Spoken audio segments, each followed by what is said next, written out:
For Miriam Sandeen, running wasn't always about competing at a high level. I just did it because my friends were doing it, so it was kind of a social thing.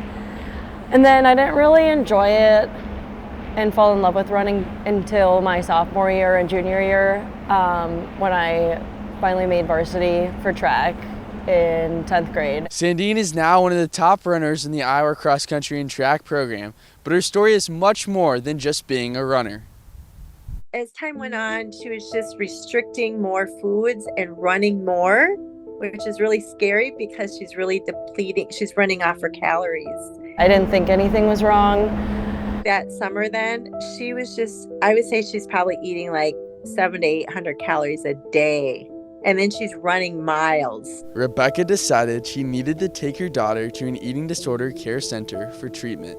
I think I told her she was going in to just have like an assessment. I played it just very cool. I didn't tell her that she was probably going to have to like stay there. I didn't want to create any like type of fear that she would be resistant to going. They did the assessment and they're like, she's got to go to the hospital. Her heart rate is so low. It was definitely difficult, especially doing homework in the hospital and through treatment. It made me feel like almost guilty that I was missing school because I didn't think anything was wrong, so I was frustrated.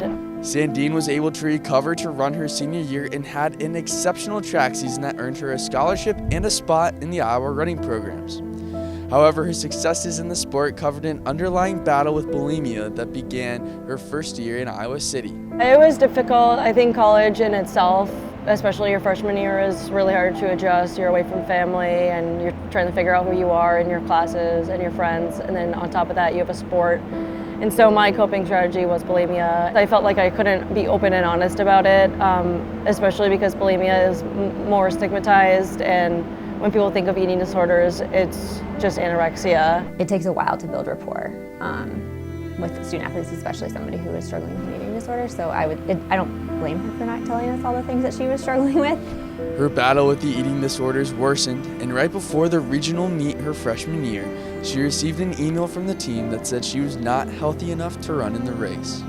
I was really frustrated. It was hard to accept again. It made me feel like I was a failure because I have already gone through an eating disorder, and it was also scary because I didn't know what was going to come next. After a long and intensive 2-year recovery path, Sandeen was finally healthy enough, and her relationship with food had changed for the better, where she was able to step back onto the starting line with the team.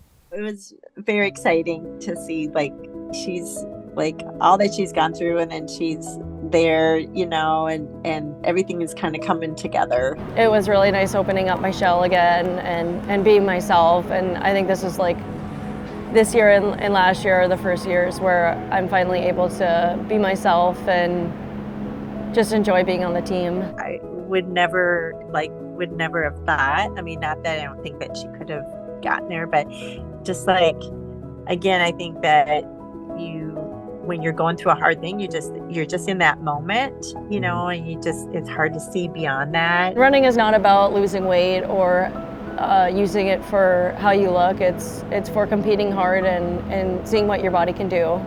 Sandeen wrapped up her senior cross-country season this past fall, setting a bunch of personal records and ending as the top runner on the team. She looks to continue to do that throughout the track season this spring. From the Francis X. Kretzmeyer track here in Iowa City, I'm Kellar, DITV Sports.